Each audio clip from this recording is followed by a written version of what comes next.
Price elasticity of demand. The Greek letter eta is used for these problems. Eta is equal to demand over x over the rate of change in demand over x. P over x over dp dx. If the magnitude or absolute value of eta is less than 1, then we're going to claim inelastic. Inelastic is a case of where if the price changes for a product, the demand really doesn't change much. For example, like when you pay your utilities like water bill or electricity bill, if those fluctuate quite a bit, you still kind of have to have them.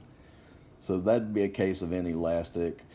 If the magnitude is equal to 1, you have unit elastic, and if the magnitude is greater than 1, you have elastic. Now, elastic would be a case of, say you wanted to buy a new computer, but the price is really ridiculously high.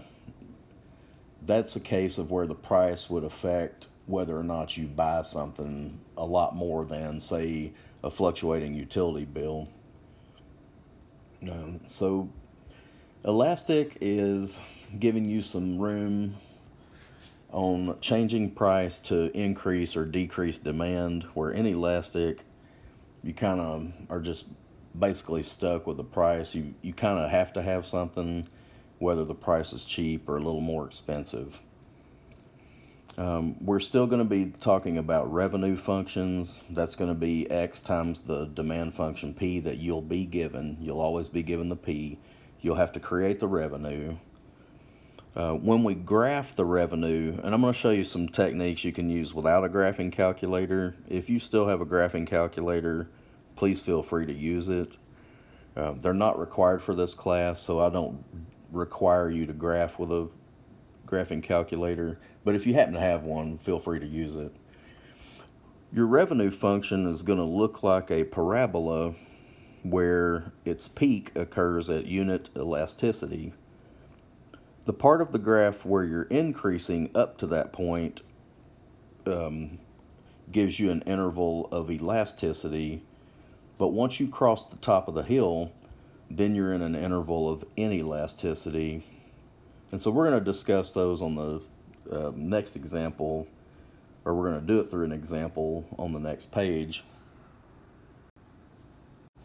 Okay, so for our first example, we've got a demand function of p equals 200 minus 3x and a quantity demanded of x equals 19. Find the price elasticity of demand for the demand function at the indicated x value. Okay, so from the first slide, we're going to need dp dx, which is just the derivative. Okay, so if you look at your demand function, take its derivative, all you get is -3. Calculating eta, you have your demand function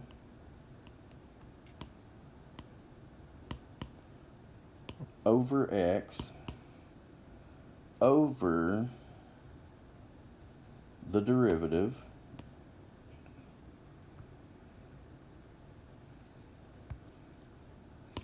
that's equal, and this is a complex fraction, so I'm going to move that numerator's denominator down. I know that's hard to say. Okay, so we get 200 minus 3x over -3x, which is equal to -200 over 3x plus 1.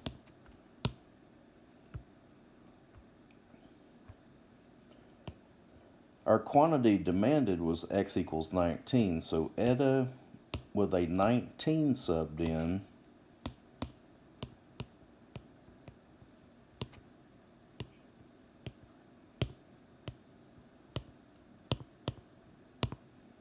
be very careful here. When I calculated, I got a -143 over 57. the absolute value or magnitude of that is positive 143 over 57.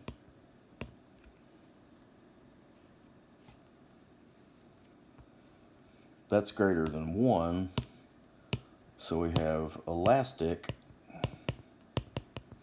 at that particular quantity demanded. On WebAssign, your very first box is going to want this value. It wants to know eta before you take the absolute value. The second part, you'll be asked, is the demand elastic, inelastic, or of unit elasticity? This one was elastic. So that'll give you your first couple of answer boxes online. I'm going to move to the next slide where we're going to talk about demand becoming revenue. Like we're going to create the revenue function, graph it, and discuss unit elasticity, elasticity, and inelasticity. So I'm going to do that on the next page.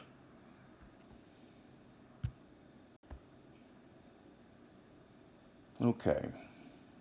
So revenue is X times P.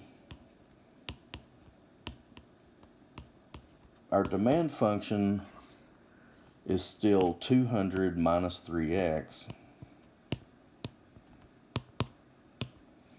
which is 200x minus 3x squared.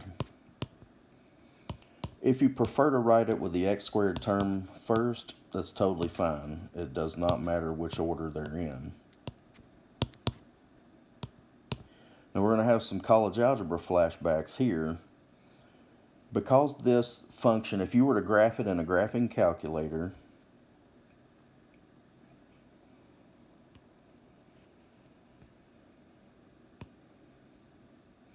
it would take on a parabolic shape such as this. If we cut it right down the vertex, right down from top to bottom, this is going to separate elasticity from inelasticity.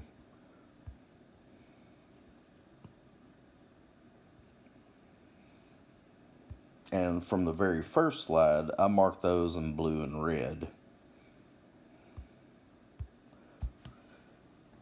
The top of that parabola is called a vertex, and you can find its values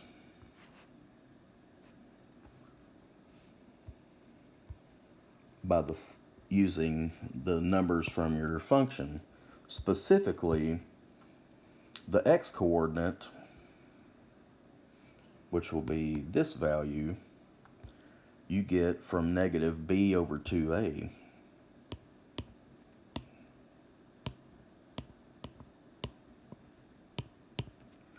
Okay, so that's going to be negative 200 over 2 times negative 3.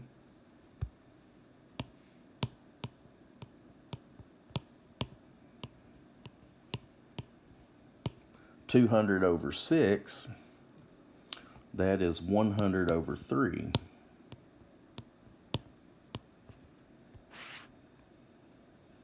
Okay, so that's the value of x that marks the top of the revenue function. And that's going to come into play here in a little bit. We know this value is 0. So elasticity occurs when the demand is 0 to 100 over 3, because that's the blue region's interval.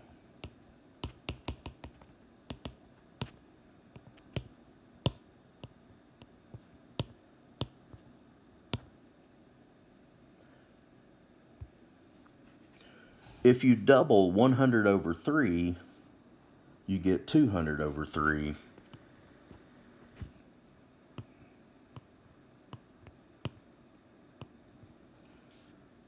That gives us the end for inelastic.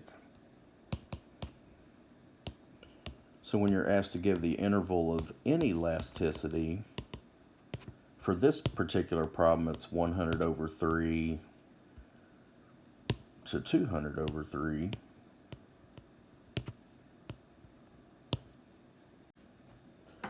Going back to the graph, the x value, 100 over 3, that's the unit elasticity demand value. Quantity demanded. We haven't discussed the revenue at the top of that hill. Let's do that now. If you go to your revenue function and you plug in 100 over 3,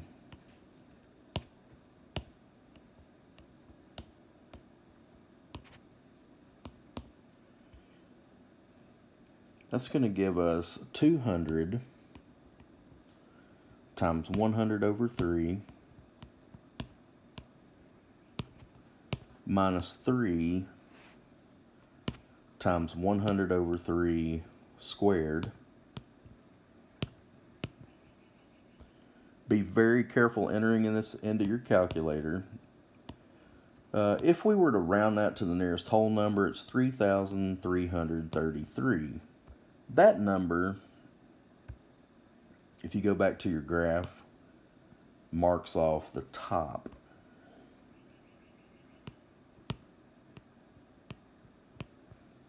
This will help you when you get ready to graph this. If you decide to use a graphing utility, and on WebAssign you'll have 4 graphs to choose from, and this will also aid you in deciding which graph is right.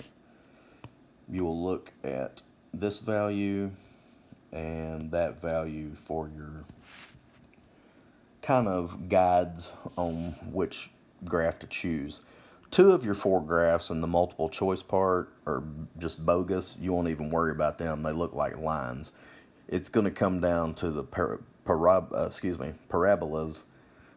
and you can use these 2 values that are circled to decide which one to use.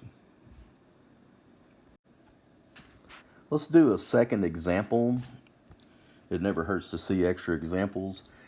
The demand function for a product is modeled by P equals 400 minus 2x, where x is the number of units somewhere between 0 and 200.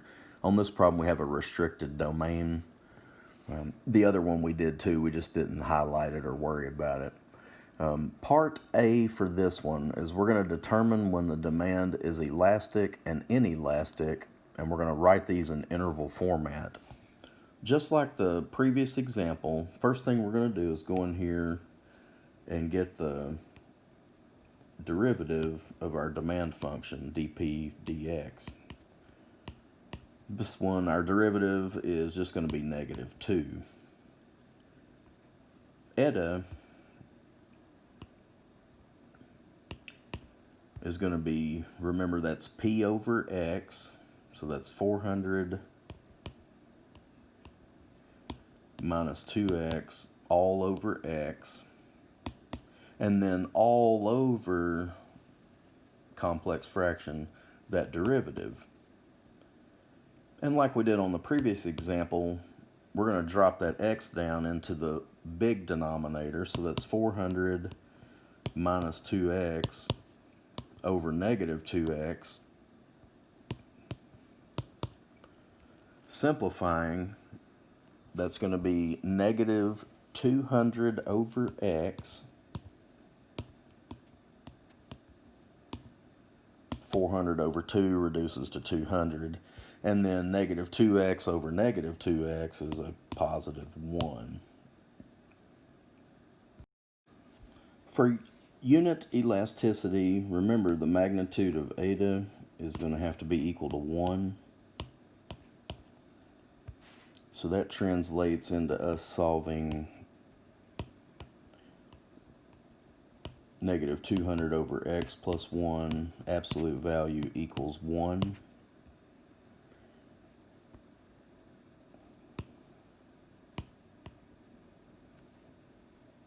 Okay, what 2 numbers have an absolute value of 1?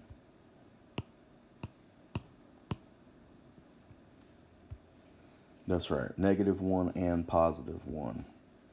So we're going to have to set this equal to both of those values. -200 over x plus 1 equals -1, and -200 over x plus 1 equals +1. Well, in this case, if you subtract 1 from both sides, you get 0, and so that one we run into a dead end. We're just going to stop here. There's no value of x that'll make that true. On the other one, we can keep going. If you subtract 1 from both sides,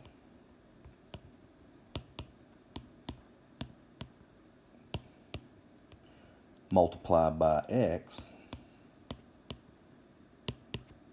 what's the value of x that will make this statement true? That's right, 100.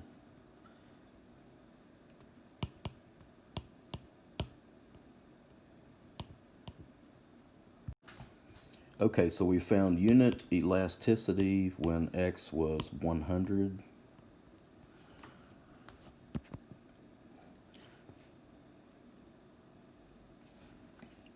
So to answer our initial question, the elastic demand is going to be from 0 to 100.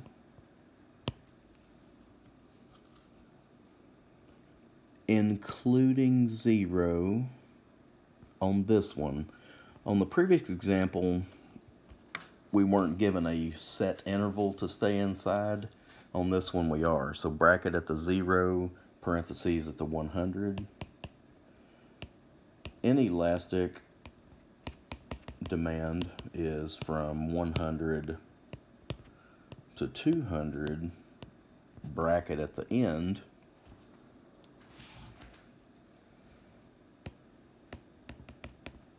And then, just to write it again, unit elasticity occurs at exactly 100. Knowing what we know about the behavior of revenue and how it works in these problems, we don't even have to find the revenue function.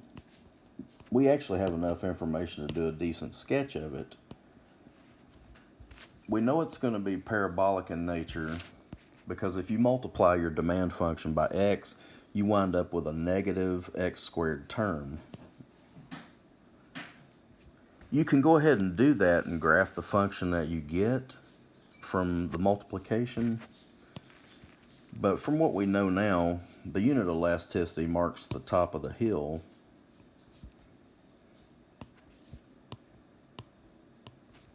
And then going back to the blues and the red, elastic, I do it in blue. That just says from 0 to 100, and that matches the interval we found. And then inelastic is the downward sloping side of the hill, and that goes from 100 to 200. So your revenue function increases in the beginning where it's elastic, becomes flat at 100, and that's where the unit elasticity occurs, and then the function will decrease.